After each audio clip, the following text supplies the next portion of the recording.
There's a way to do it, but it's dangerous. It requires a sacrifice.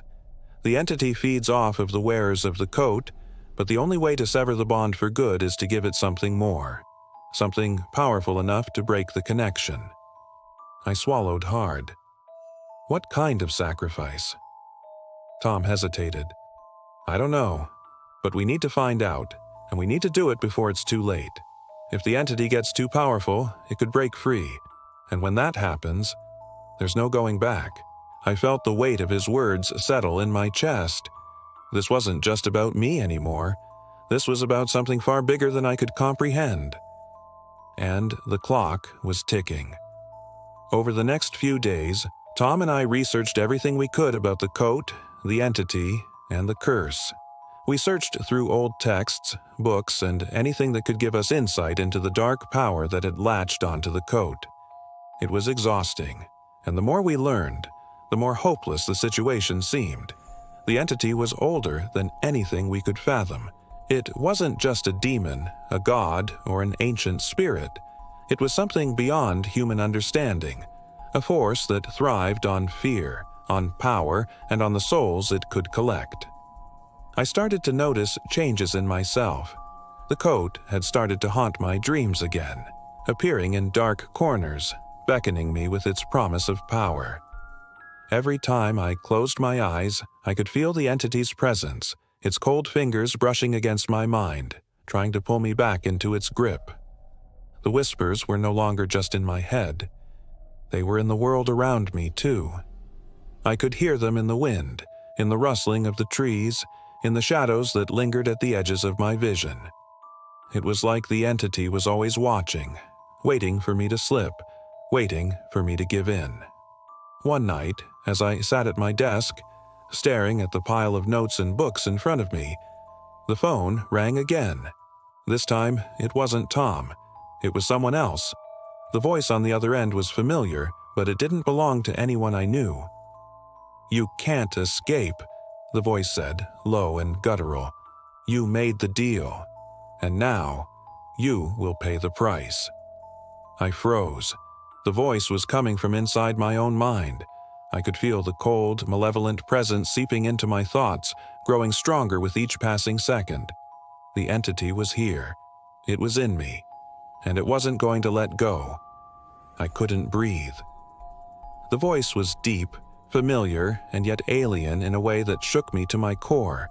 It seemed to echo not just in my ears but in the deepest recesses of my mind, reverberating through every thought, every memory. The entity, whatever it was, had returned in full force. "Why are you doing this?" I whispered, the words escaping from my lips despite my attempt to hold them in. It was a question I had asked myself countless times since the day I first laid eyes on the trench coat. But now, in this moment, it felt more urgent, as though my very survival depended on the answer. The voice, though cold and indifferent, seemed almost amused. "You know the answer already. It's never been about the coat, nor the curse, nor the ritual. It's about you. You were chosen to serve, chosen to offer your soul." I shook my head, trying to clear my thoughts. No, this couldn't be real. It couldn't have all been for nothing. "I destroyed the coat. I followed the ritual. You should be gone." The voice laughed, a dark, hollow sound that rattled my very bones. "You destroyed the coat, yes, but you can never destroy what is already inside you. I have planted my seed, and now it will grow." The realization hit me with the force of a thunderclap. The entity wasn't tied to the coat. It wasn't bound by physical matter. It had latched onto me, into my very being, and I had unwittingly invited it in when I first wore the cursed trench coat. The coat had been the vessel, the physical representation of the bond, but the true curse had always been the entity itself. I staggered back, my body trembling, my skin cold and clammy. This wasn't something I could fight with ritual or reason. This wasn't something I could outsmart or overpower. It was inside me, weaving itself into the fabric of my existence. And the worst part? I could feel it growing stronger. How do I stop this? I whispered, my voice breaking as I felt the weight of the entity's presence suffocating me. "Tell me how to stop it."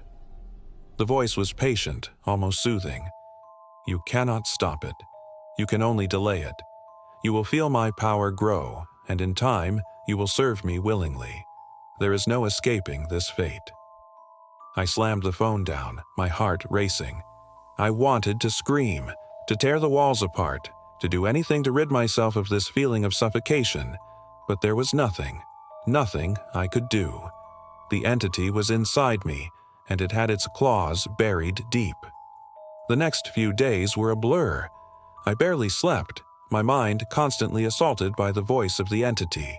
It whispered in my ears at night, coaxing me with promises of power and knowledge. It offered me everything I had ever wanted, everything I could never have on my own. It promised freedom, if only I would surrender completely. I found myself growing more distant from reality, as though the entity's influence was slowly overtaking my thoughts. My friends, Tom included, began to notice the change in me. I withdrew from them, pushing them away, not wanting anyone to see what was happening to me.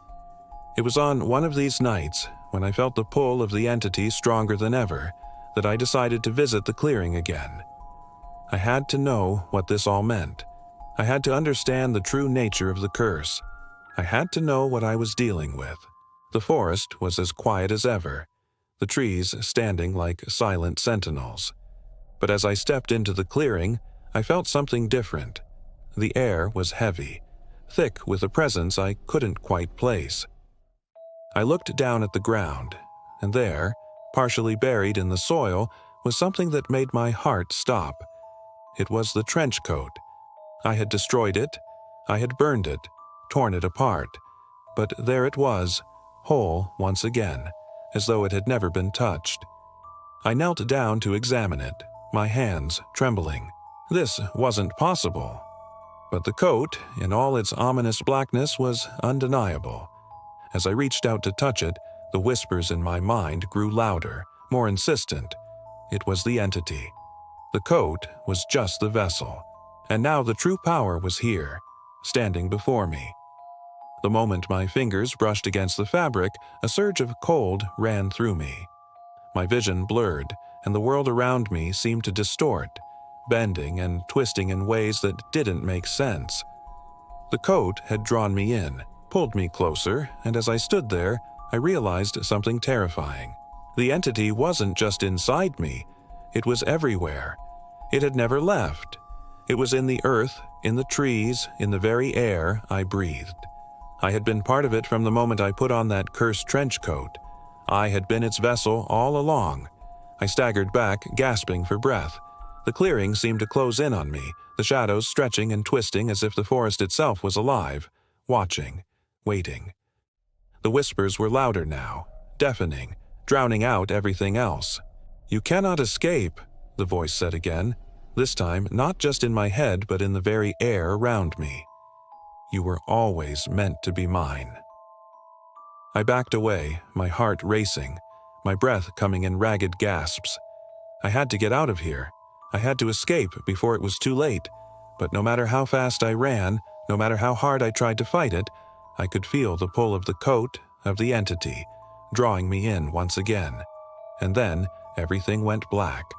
I woke up in my bed, drenched in sweat, my heart pounding in my chest. For a moment, I thought it had all been a dream. The clearing, the coat, the entity. It all seemed so far away now, as if it had never truly happened. But then I saw it. On my desk, sitting innocently in the corner of the room, was the trench coat.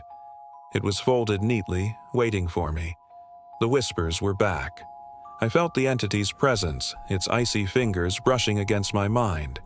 It had been there the whole time, watching, waiting. I could feel it, just below the surface, like a ticking bomb.